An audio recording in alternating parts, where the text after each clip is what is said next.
Hello student, स्वागत है हमारे YouTube channel wifi success classes में। आज हम आपके लिए लेकर आए हैं लास्ट टॉपिक विद्युत रसायन का, इलेक्ट्रोकेमिस्ट्री चैप्टर का अंतिम टॉपिक है। क्या है टॉपिक? सेल, जिन्हें हम बैटरियां भी कहते हैं, जो हमारे घरों में लगी होती हैं इन्वर्टर बैटरियां, वो सेल, घड़ियों में डालने वाले सेल और जो दीवार घड़ियों में डालने वाले सेल होते हैं, उनके बारे में जानेंगे। उनको किस प्रकार से और कैसे निर्मित किया गया था और क्या उनसे हमारी जो दैनिक आवश्यकताएं होती हैं वो उनका पूर्ण किया जाता है। तो बैटरियों के बारे में जानने से पहले हम जान लेंगे कि बैटरियां आखिर क्या हैं, क्या इनका प्रयोग किस लिए किया जाता है और क्यों किया जाता है, क्या इनका हमारे दैनिक जीवन में क्यों इनका इतना लाभप्रद उपयोग माना गया है। तो इससे पहले जानकारी के लिए हम पहले पढ़ लें बैटरियों के बारे में। बैटरियों का प्रयोग ऊर्जा के स्रोत में किया जाता है। आप जानते हैं ऊर्जा, चाहे वो प्रकाश ऊर्जा हो, विद्युत ऊर्जा हो, चाहे वो अग्नि ऊर्जा, ऊर्जाएं कई प्रकार की होती हैं, चाहे वो हमारे बॉडी से निकलने वाली ऊर्जा हो जो हमारे बॉडी के अंदर है, जो हमें चलाती है, गतिज ऊर्जा। तो ऊर्जा विभिन्न प्रकार की होती है, लेकिन यहाँ पर बैटरियों की ऊर्जा की बात है। बैटरियों का प्रयोग ऊर्जा के स्रोत के रूप में किया जाता है। बैटरियों का प्रयोग है हमें ऊर्जा के स्रोत में, चाहे वो घड़ियों को चलाने के लिए, चाहे वो रेडियो को बजाने के लिए, या फिर कहें कि अन्य कई कामों में, विद्युत के बल्ब जलाने में, या कई टेलीविज़न और वगैरह वगैरह बहुत सी चीज़ें होती हैं जिनमें सेलों का उपयोग करके हम ऊर्जा को प्राप्त करते हैं। जैसी जिसकी आवश्यकता होती है, प्रकाश ऊर्जा चाहिए होती है तो घरों में इन्वर्टर बैटरी जो लगी होती है, जो घरों में सेल लगे होते हैं, 12 वोल्ट के सेल होते हैं, 2-2 वोल्ट की उसमें प्लेट डाली जाती हैं जिन्हें हम सेल कहते हैं। तो आगे पढ़ेंगे। वास्तव में बैटरी एक या एक से अधिक, बताया हमने कि एक बैटरी में जो घरों में लगी होती है सेल बैटरी, तो उनमें 2 वोल्ट की 6 प्लेटें डाली जाती हैं जिन्हें हम सेल भी कहते हैं। तो 2 वोल्ट की 6 प्लेटें डाली जाती है, कितने हो जाते हैं? 12 वोल्ट की वो बैटरी हो जाती है। सेलों का श्रेणीबद्ध क्रम है। वास्तव में जो बैटरी है वो सेलों का श्रेणीबद्ध क्रम है, यानी कि उसको हम श्रेणी में लगाते हैं, लाइन से। श्रेणी क्रम क्या होता है? जैसे हम अपने घरों में साज और सज्जा के लिए क्या लगाते हैं? लाइटें लगाते हैं। जो लाइटें बंद होती हैं और जलती हैं, तो वो लाइटें श्रेणी क्रम में लगी होती हैं, लेकिन उनसे अगर जोड़कर कहीं दूसरे स्थान पर लाइट ले जाती है, उस बल्ब से जोड़कर दूसरे स्थान पर ले जाई जाती है।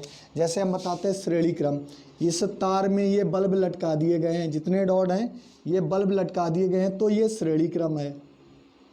अब इन बल्ब से अगर यहाँ पर लाइट जाती है, इधर जाती है, फिर इस बल्ब से इधर बढ़ जाती है, चारों तरफ बढ़ती रहती है, तो ये होता है क्या? समांतर क्रम।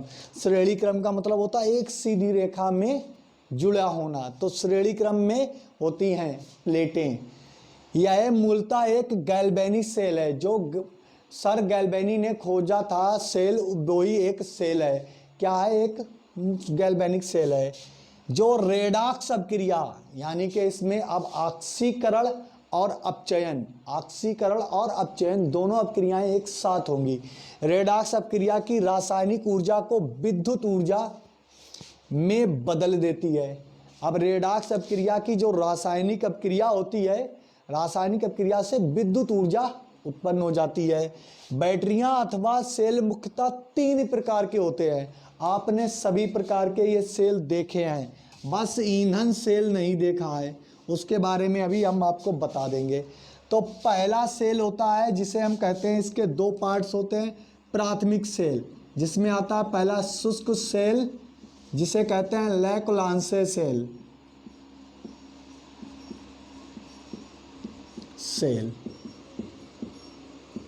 इसी में आता है दूसरा मरकरी सेल।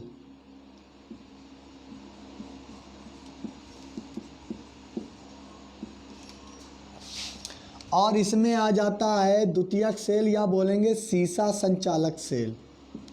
सीसा संचालक सेल। और ईंधन सेल में हम एक आपको उदाहरण देंगे, इसका एक होगा हाइड्रोजन व ऑक्सीजन का सेल। तो आपको बताते हैं प्राथमिक सेल वे सेल होते हैं जो शुष्क होते हैं, जिनका उपयोग रेडियो, दीवार घड़ियों, खेल खिलौनों में किया जाता है, जो एक बार उपयोग में लाने के बाद पुनः उनका उपयोग नहीं किया जा सकता है। उनमें रेडॉक्स अभिक्रिया स्वतः उत्पन्न होती है। ऐसे सेल शुष्क सेल कहलाते हैं। और शुष्क सेल का दूसरा रूप होता है मरकरी सेल। जैसे आप जानते हैं ये जो घड़ी बांधे हुए हैं, इस घड़ी में जो स्टील का एक सेल पड़ा होता है उसमें मर्क्यूरस ऑक्साइड HgO का मिश्रण भरा रहता है। तो उसमें दो बनाए जाते हैं, एक एनोड और दूसरा कैथोड। ये भी कुछ समय के बाद एक बार उपयोग में लाने के बाद पुनः उपयोग में नहीं लाया जाता है। जो छोटे छोटे स्टील के सेल होते हैं जिनका खिलौनों, घड़ियों, जो हाथ की घड़ी होती है उनमें इस्तेमाल किया जाता है, उन्हें कहते हैं मरकरी सेल। द्वितीयक सेल सीसा संचालक सेल, यानी कि ये कैसा होता है, सीसा संचालक।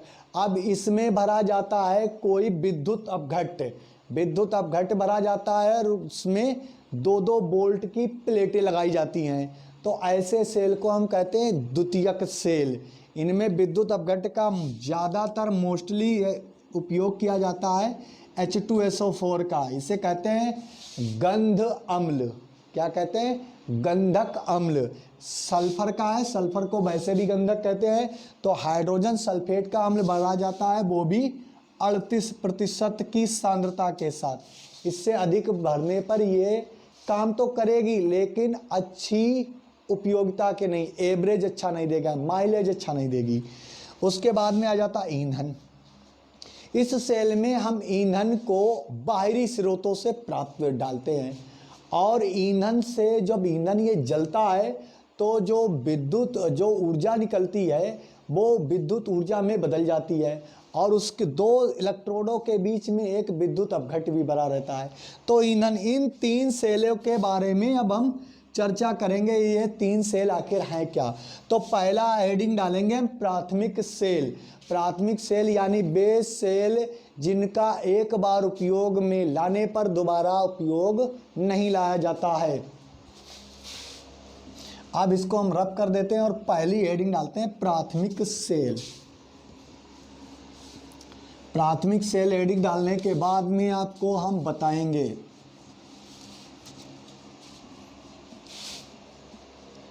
ये लीजिए, ये आपका रफ हो गया और पहली हेडिंग डाल लीजिए, क्या होगी, प्राथमिक सेल।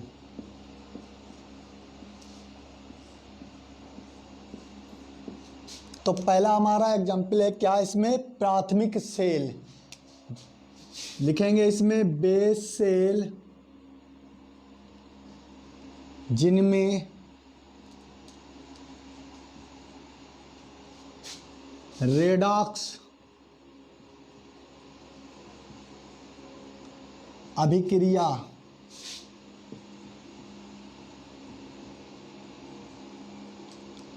केवल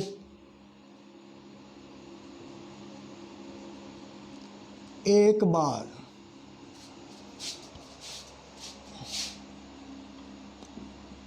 संपन्न होती है।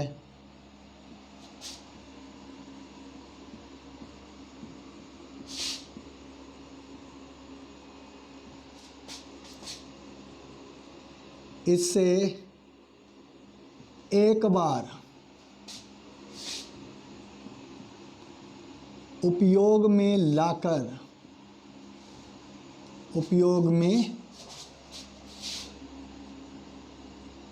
लाया जाता है।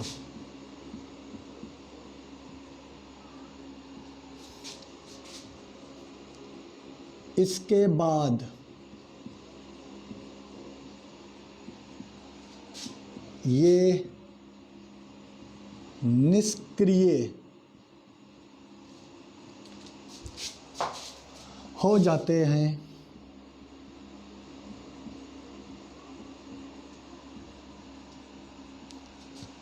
वे सेल जिनमें केवल एक बार रेडॉक्स अपक्रिया होती है और जिन्हें एक बार उपयोग में लाकर दोबारा उपयोग में नहीं लाया जाता। ये सेल कुछ समय के बाद निष्क्रिय हो जाते हैं। ये सेल इसके बाद निष्क्रिय हो जाते हैं।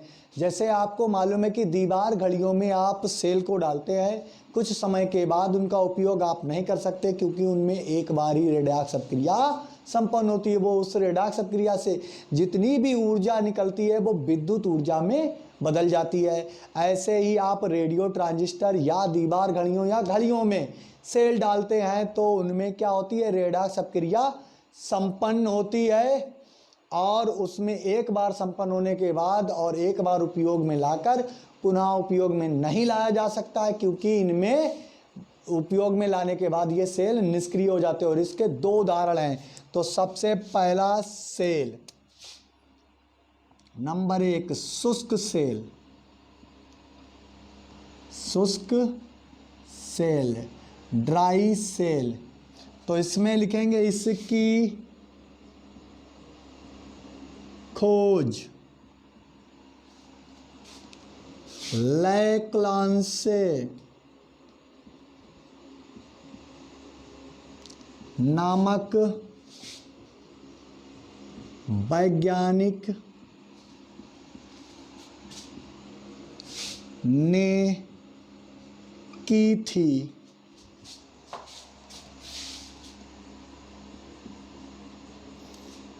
इसीलिए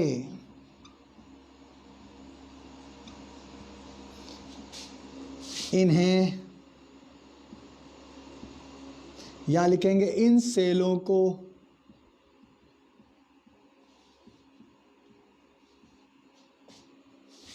लेक्लांसे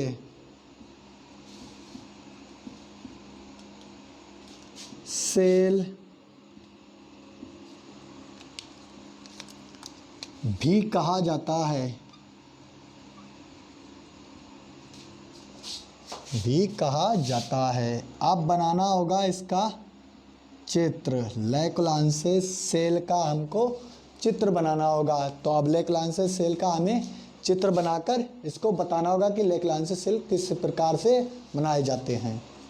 तो ये आपका चित्र है सामने। ये बना हुआ है शुष्क सेल या ड्राई सेल।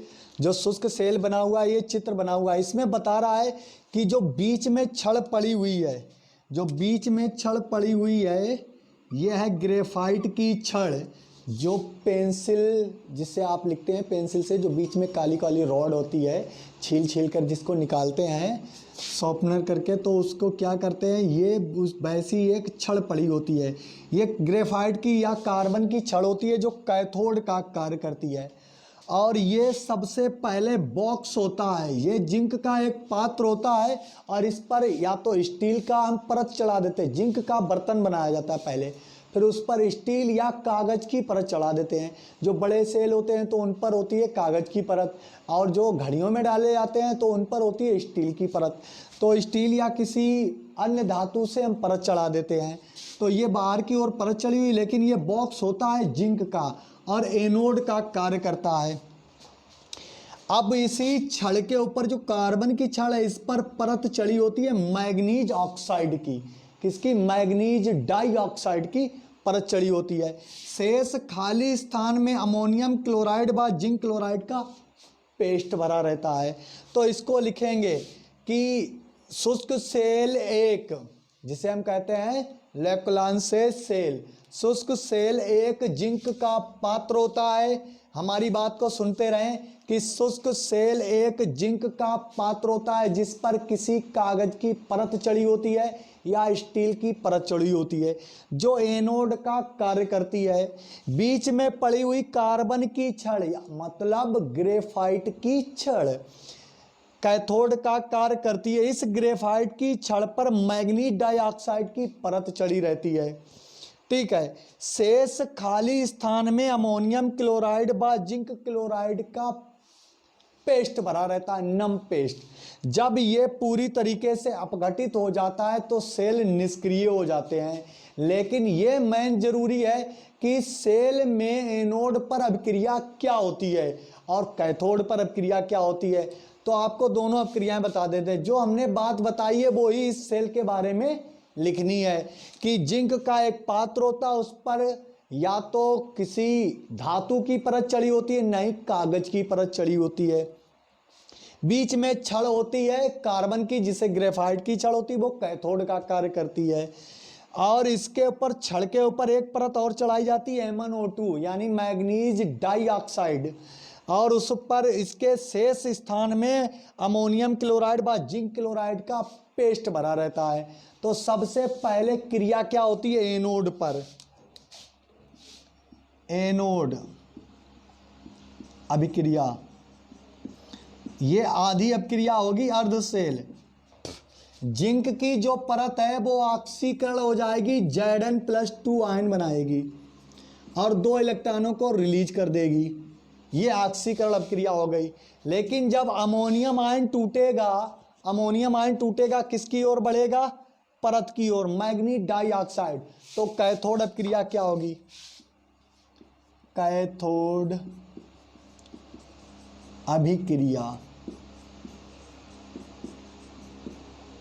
कैथोड अभिक्रिया में क्या होगा, मैग्नीज डाइऑक्साइड अमोनियम आयन से अपचयित होगा, अमोनियम आयन से, और इसे अपचयन होने के लिए इलेक्ट्रॉन की आवश्यकता होगी।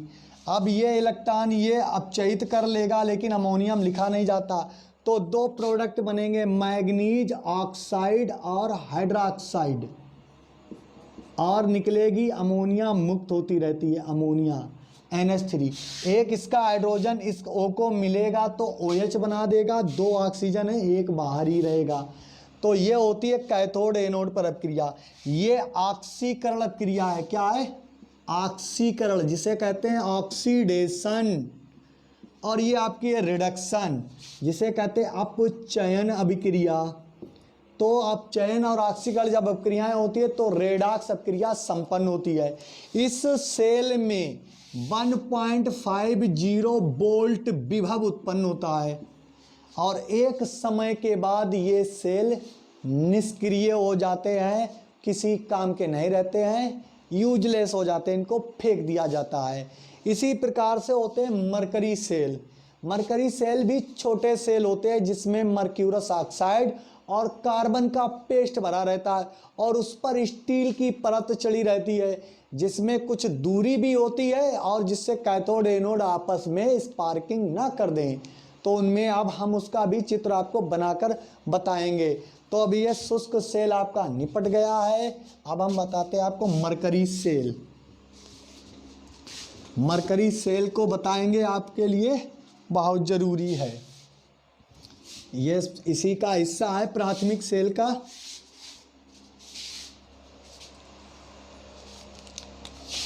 नंबर 2 सेकेंड लिखेंगे, ऊपर लिखा है 1, तो ऐसे रोमन भाषा में लिखेंगे मरकरी सेल।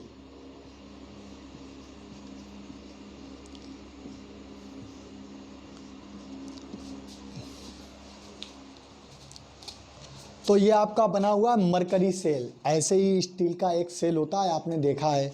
तो इसमें जो ऊपर की जो कैप लगी होती है स्टील की, ये करती है एनोड का कार्य। और एनोड के कार्य करने के लिए कौन होता है, zinc amalgam, zinc plus mercury, ये करती है एनोड का कार्य। ठीक है। और उसके बाद में यहाँ पर बीच में पेस्ट भरा होता है KOH का या ZnO का, ये पेस्ट भरा रहता है। ठीक, ये एनोड का कार्य करती है। और ठीक बीच में ये पृथक्करण लगा है क्योंकि ये आपस में टच ना हो जाए, स्टील का सेल होता है। तो ये कैथोड बना होता है मर्क्यूरस ऑक्साइड प्लस कार्बन के पेस्ट का, कार्बन के पेस्ट का मर्क्यूरस ऑक्साइड भरा रहता है। ये जो पोटेशियम हाइड्रोक्साइड और जिंक ऑक्साइड ये ज़्यादा मात्रा में भरा होता है, ये विद्युत अपघट्ट का कार्य करता है। तो इनमें निम्न सेल अभिक्रियाएं होती हैं। पहली होती है जिंक प्लस, जो इसका पेस्ट है पोटेशियम हाइड्रोक्साइड ने क्या करेगा, पोटेशियम हाइड्रोक्साइड पोटेशियम आयन बनाएगा और क्या बनाएगा, हाइड्रोक्सिल आयन। तो ये पोटेशियम हाइड्रोक्साइड के हाइड्रोक्साइड आयन से मिल जाएगा तो 2 की बनाएगा। ये होती है एनोड अभिक्रिया। क्या होगी, एनोड अभिक्रिया। तो यहाँ पर दो हाइड्रोक्साइड का मतलब है यहाँ पर एक जल बन जाना, एक ऑक्सीजन मिल जाएगी तो एक बनेगा ZnO और प्लस बन जाएगा जल। और यहाँ पर दो इलेक्ट्रॉनों का अधिकता है, एक ही इलेक्ट्रॉन का चयन हुआ, एक इलेक्ट्रॉन बाहर हो जाएगी। तो ये हो गई ऑक्सीकरण क्रिया। वे अपक्रियाएं जिनमें इलेक्ट्रॉन का निष्कासन होता है यानी कि निकल जाता है, ऑक्सीकरण अपक्रियाएं होती हैं। अब आ जाएगी कैथोड अपक्रिया इसी पर, कैथोड अभिक्रिया। तो कैथोड अपक्रिया में क्या होगा कि मर्क्यूरस ऑक्साइड जो है वो किससे क्रिया करेगा, जल से, और अपचयन करेगा जल का, H2O प्लस इलेक्ट्रॉन लेगा एक। तो यहाँ पर H2O को हम किस प्रकार लिख दें, H सिंगल बॉन्ड OH। ये जब टूटेगा तो OH तो बना ही लेगा, लेकिन ये ऑक्सीजन से एक मिलेगा तो कितने OH हो जाएंगे, एक OH ये, एक OH ये। हाइड्रोक्साइड आयन दो हो जाएंगे और ये बन जाएगा मरकरी, ये होगी लिक्विड, और ये बन जाएंगे इक्विवेलेंट हाइड्रोक्साइड आयन दो, और ये हो जाएगी अपचयन अपक्रिया। एनोड का हो गया ऑक्सीकरण और यहाँ इलेक्ट्रॉन का अपचयन हो गया तो ये अपचयन हो गया। इस कारण इसमें विद्युत जो रासायनिक ऊर्जा है वो विद्युत ऊर्जा में बदल जाती है ऑक्सीकरण और अपचयन के कारण, क्योंकि सेल में रेडॉक्स अपक्रिया केवल एक बार संपन्न होती है। और रेडॉक्स अपक्रिया का मतलब होता है कि ऑक्सीकरण और अपचयन अपक्रियाएं दोनों एक साथ हों। इस सेल में 1.35 वोल्ट विभव उत्पन्न होता है। ये हो गया किस सेल के लिए, मरकरी सेल के लिए। अब आ जाता है आपका द्वितीयक सेल, जिसे हम कहते हैं सीसा संचालक सेल। इसको रफ कर देते हैं, द्वितीयक सेल आपको बताते हैं।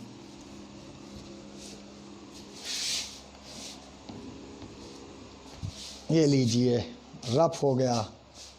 अब आप हेडिंग डाल लीजिए दूसरा नंबर 2, द्वितीयक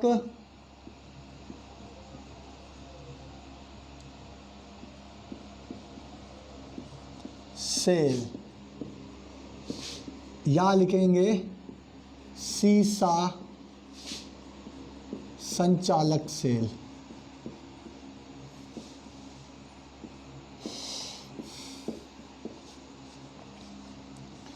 सेल और लिख दें। आपको बता देते हैं कि जो मोटर वाहनों में बड़ी सी बैटरी का इस्तेमाल किया जाता है, मोटर वाहनों में बड़ी सी बैटरी का इस्तेमाल किया जाता है, या घरों में इन्वर्टर का इस्तेमाल किया जाता है, वो सभी सीसा संचालक सेल होते हैं। अब हम इसका आपको चित्र बनाकर इसके बारे में पूरी डिटेल में बताते हैं। तो आपका है द्वितीयक सेल, यानी कि द्वितीयक सेल में हम कहते हैं इसको सीसा संचालक सेल, घरों में लगी हुई बैटरी। तो इस सेल में क्या होता है, एनोड बना होता है लेड का, पीबी का। किसका बना होता है, पीबी का। और कैथोड बना होता है PbO2 का, यानी लेड ऑक्साइड का। लेड, और यहाँ पर एनोड बना होता है पीबी का, और कैथोड बना होता है PbO2 का। इन दोनों की प्लेटों के, ये प्लेट 2-2 वोल्ट की होती हैं। कितने की होती है, वोल्ट, 2 वोल्ट की होती हैं। तो प्रत्येक 2, 4, 6, 8, 10, 12 वोल्ट की बैटरी बन जाती है। और इसमें सल्फ्यूरिक अम्ल को भरा जाता है 38%। अच्छे माइलेज और अच्छे एवरेज के लिए, अच्छे समय तक चलने के लिए सल्फ्यूरिक अम्ल की प्रतिशतता होनी चाहिए 38%। जब इस सेल में विद्युत धारा बाहरी स्रोत से एक इससे डाली जाती है तो इसमें रासायनिक अपक्रियाएं संपन्न होने लगती हैं। जैसे इसमें H2SO4 है, इसमें बनते हैं क्या, 1-2 बनते हैं हाइड्रोजन आयन और बनता है सल्फेट आयन। और लेड ऑक्साइड, ये सल्फेट आयन लेड ऑक्साइड से क्रिया कर जाता है तो बनाता है क्या, लेड सल्फेट। क्या बनाता है, लेड सल्फेट। फिर PbO2 सल्फेट आयन और हाइड्रोजन आयन का अपचयन कर लेता है। तो कहने का मतलब है इन बैटरियों का उपयोग सामान्यतः तौर पर घरों में, मोटर वाहनों में उपयोग किया जाता है, जिसमें एनोड लेड यानी कि लेड का बना होता है और कैथोड PbO2 का यानी लेड ऑक्साइड का बना होता है। जब इसमें बाहरी स्रोत से कोई भी विद्युत धारा डाली जाती है तो इसमें अपक्रिया होती है जो सल्फ्यूरिक अम्ल होता है वो हाइड्रोजन आयन और सल्फेट आयन बनाने लगता है। ये आयन इन बैटरियों पर स्टोर होने लगते हैं, तो बैटरी होने लगती है आवेशित यानी चार्ज। आवेशित को इंग्लिश में कहते हैं चार्ज होना। तो अब इनमें जो अपक्रियाएं होती हैं वो टोटल अपक्रियाएं क्या होती हैं, तो इन अपक्रियाओं में सबसे पहले होती है एनोड अपक्रिया। एनोड अभिक्रिया, ये अर्धशैल अपक्रिया होता है। एनोड पर पीबी होता है और जो सल्फ्यूरिक अम्ल ने सल्फेट छोड़ा है उसको ये ग्रहण कर लेता है। तो यहाँ पर क्या है, दो सल्फेट पर आयन ज़्यादा है तो PbSO4 बन जाता है, लेड सल्फेट बन जाता है, 2 इलेक्ट्रॉनों का निष्कासन हो जाता है। ये हो जाती है ऑक्सीकरण अपक्रिया। अब इसके बाद में अपचयन। अपचयन के लिए PbO2 सल्फेट आयन के पास आता है, वहाँ पर इसको हाइड्रोजन आयन की आवश्यकता होती है। हाइड्रोजन आयन होते हैं कैसे, धनात्मक, इसे इलेक्ट्रॉन चाहिए होते हैं, अपचयन कराना है। अब क्या बनेगा, यहाँ पर देख लीजिए, इन ऑक्सीजन को इन हाइड्रोजन से तोड़ना है, तो एक ऑक्सीजन के लिए 2 हाइड्रोजन चाहिए होते हैं, तो हमें कितने चाहिए, 4 हाइड्रोजन। 4 हाइड्रोजन इन 2 ऑक्सीजन को ले सकते हैं, लेकिन इन्हें अपचयित होने के लिए कितने इलेक्ट्रॉन चाहिए, 4, क्योंकि 4 की कमी है। 4 हाइड्रोजन है तो 4 की कमी है, तो हम 2 इलेक्ट्रॉन ये कर लेते हैं और 2 ये हैं, ये भी तो भाई खत्म होंगे, तो 2 इलेक्ट्रॉन ये, 2 इलेक्ट्रॉन ये लेकर ये बन जाएगा, ये हाइड्रोजन बदल जाएगा 2H2 में, यानी कि 2 हाइड्रोजन गैस बन जाएंगे, आयन गैस में बदलेंगे और इस ऑक्सीजन को लेकर बना लेंगे जल। तो क्या बन जाएगा, 2H2O जल। बचा क्या, Pb और सल्फेट, और ये बना देगा PbSO4। ये हो गई कैथोड अपक्रिया। क्या हो गई, कैथोड की अपक्रिया। सेल की संपूर्ण अभिक्रिया, संपूर्ण अभिक्रिया। संपूर्ण अभिक्रिया में क्या होगा, लेड होगा, लेड ऑक्साइड होगा और होगा H2SO4। अब देखेंगे हमें लेड कितनी बार है, 1 और 1 2, तो हमें सल्फेटों की भी संख्या 2 कर लेनी होगी। तो ये देखिए 2 हाइड्रोजन, 4 हाइड्रोजन इन 2 ऑक्सीजन से क्रिया करेंगे तो बनाएंगे 2H2O, और यहाँ पर 2 Pb हैं, एक ये और 2 सल्फेट है, क्योंकि मल्टीप्लाई है तो बन जाएगा 2PbSO4। अब इस सेल का घनत्व होता है, घनत्व, इस सेल का घनत्व यदि 1.30 हो घनत्व और ये घटकर आ जाए 1.20 पर, तो इसे पुनः चार्ज करना होगा। पहले ये जब चार्ज होगी यानी आवेशित होगी तो 1.030 ग्राम होगा, और जब ये घट जाता है 1.20 हो जाता है, ग्राम हो जाता है, तो इसे पुनः चार्ज करने की आवश्यकता होती है। तो ये होता है आपका सीसा संचालक सेल। अब आ जाता है ईंधन सेल। लास्ट इसका टॉपिक होता है ईंधन सेल। देखिए जितनी हमने बातें बताई हैं वही इसके बारे में लिखनी है। क्या लिखना है, एनोड PbO का बना होता है, कैथोड PbO2 का बना होता है। 3 प्लेटों को इसके अंदर लगा देते हैं, दोनों की 6 हो जाती हैं, प्रत्येक प्लेट 2 वोल्ट की होती है। इन प्लेटों के बीच में H2SO4 का विद्युत अपघट्य भरा होता है। जब विद्युत धारा बाहरी सिरों से डालते हैं तो sulphate, hydrogen sulphate, sulphate ion और हाइड्रोजन आयन में टूट जाता है। फिर उसके बाद में ये कैथोड एनोड अपक्रियाएं हो जाती हैं और विद्युत धारा हमें प्राप्त हो जाती है। अब आ जाता है ईंधन सेल। ईंधन सेल का भी आपको चित्र भी बनाना होगा, हर किसी का चित्र आपको बनाना होगा, बिना चित्र बनाए इसका कुछ नहीं कर सकते हो। अब आज से ये टॉपिक आपका फिनिश हो जाएगा, खत्म हो जाएगा। तो हेडिंग डाल लें अगली, ईंधन सेल नंबर 3, ईंधन सेल। इसका उपयोग सबसे पहले अपोलो, जो चंद्रयान फर्स्ट, जो चांद पर उतरा था, जो चांद पर पहला यान उतरा था, उसी में इसका उपयोग किया गया था पहली बार। जो अपोलो 11 गया था वहाँ पर चंद्रमा पर, तो उसमें इन बैटरियों का उपयोग किया गया था। अब आपको चित्र के माध्यम से बताएंगे। तो इसके अंदर पहला हम बताएंगे हाइड्रोजन व ऑक्सीजन का ईंधन सेल। ईंधन सेल तो हम बता देते हैं, ईंधन सेल की पहले डिफिनीशन बताते हैं, फिर इसके बारे में बताएंगे। ऐसे सेल जिनमें बाहरी स्रोत से ईंधन का उपयोग करके विद्युत ऊर्जा को उत्पन्न किया जाता है, वो ईंधन सेल कहलाते हैं। अब इसमें सबसे पहला पॉइंट होगा, एक ही बताएंगे, हाइड्रोजन और ऑक्सीजन का ईंधन सेल। तो आपका टॉपिक लगेगा लास्ट, ईंधन सेल। तो आपको बताते हैं ईंधन सेल में क्या होता है। जैसे मीथेन है, एथेन है, हाइड्रोजन गैस है, ऑक्सीजन गैस है, इन सभी प्राकृतिक चीज़ों का दहन करके ऊर्जा से, जो इनसे प्राप्त ऊर्जा होती है, उनसे सीधे विद्युत ऊर्जा का उत्पादन किया जाता है। ये सेल क्या होता है, एक ईंधन सेल बना है, वो भी हाइड्रोजन और ऑक्सीजन का ईंधन सेल। एक बाहरी स्रोत से हम क्या डालते हैं, हाइड्रोजन गैस। दूसरे बाहरी स्रोत से हम क्या डालते हैं, ऑक्सीजन गैस। और बीच में जलीय सोडियम हाइड्रोक्साइड या पोटेशियम हाइड्रोक्साइड का विलयन भर देते हैं। और ये दो छड़े लगा देते हैं जो कैथोड और एनोड का कार्य करती हैं।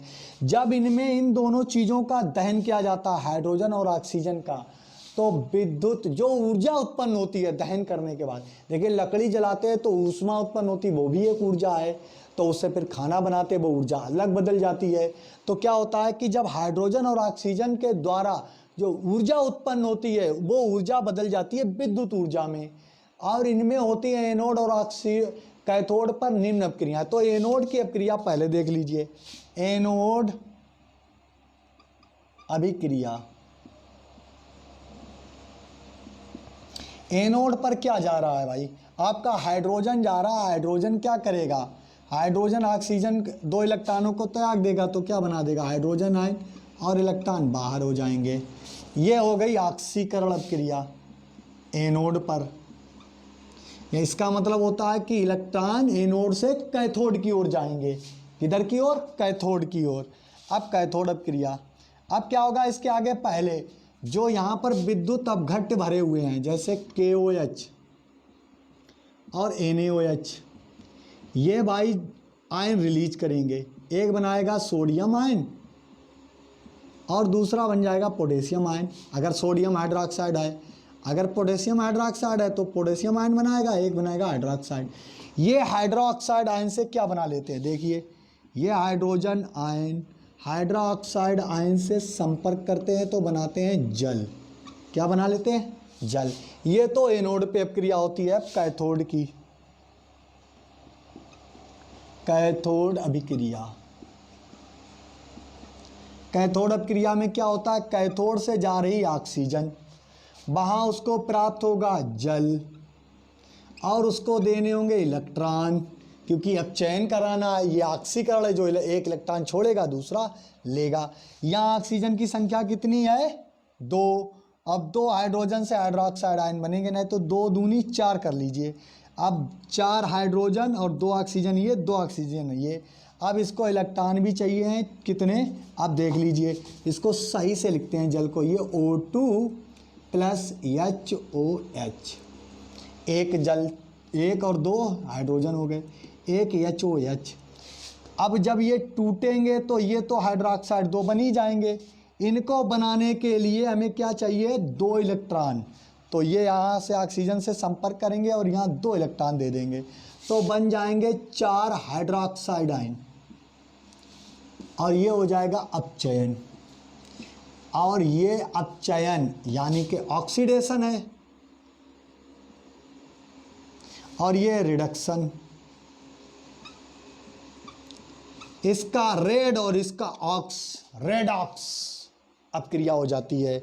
और संपूर्ण अपक्रिया, संपूर्ण अपक्रिया क्या होगी, संपूर्ण अपक्रिया में क्या होगा, हाइड्रोजन मिलेगी ऑक्सीजन से, O2 से, तो इसे जल बनाना है भाई, तो जल कर लीजिए 2, तो बन जाएगा 2H2O जल, क्योंकि 2 ऑक्सीजन थे तो 2 को पूरा करना है। ये हो गए आपके सेल और चैप्टर आपका हो गया समाप्त। लेकिन इनके उपयोग बहुत हैं। देखिए इनके उपयोग क्या है, ये एक तो सरलता से मिल जाते हैं आपको, और इनके उपयोग द्वारा हम विद्युत ऊर्जा को भी प्राप्त कर लेते हैं। जब लाइट नहीं आती है तो इनका ही उपयोग किया जाता है। देखिए अब आप घड़ी बांधते हैं हाथ में या दीवार घड़ी, परमानेंट आप विद्युत ऊर्जा उसको नहीं दे सकते हैं, क्योंकि इतनी विद्युत ऊर्जा का उत्पादन नहीं हो पाता अपने देश में, तो उसके लिए सेलों की आवश्यकता होती है, तो इनमें इनका उपयोग किया जाता है। बहुत से ऐसे दैनिक काम हैं, आप ये जानते हैं और बनाकर लिख भी सकते हैं कि इनका उपयोग क्या होता है। तो ये हमारा वीडियो यदि आपको पसंद आता है तो चैनल को, पहले जो नए जुड़े हैं वो चैनल को सब्सक्राइब कर लें और बेल आइकन को भी प्रेस कर लें। वीडियो पसंद आता है तो वीडियो को आप लाइक करें और कमेंट बॉक्स में कमेंट करके बताएं कि वीडियो आपको कैसा लगा है। तो यदि हमारे वीडियो से जो नए जुड़े हैं, चैनल से जुड़ते हैं, तो वो चैनल को पहले सब्सक्राइब कर लें। अब ज़्यादा से ज़्यादा ये कोशिश रहेगी कि वीडियो को जल्दी से जल्दी डालें और सिलेबस को समय से पहले पूर्ण कराकर आपको क्या कराया जाए, अनसोल्व पेपर कि पेपर में हल कैसे करना है। तो जुड़े रहिए हमारे YouTube channel wifi success classes से और पढ़ते रहिए। धन्यवाद।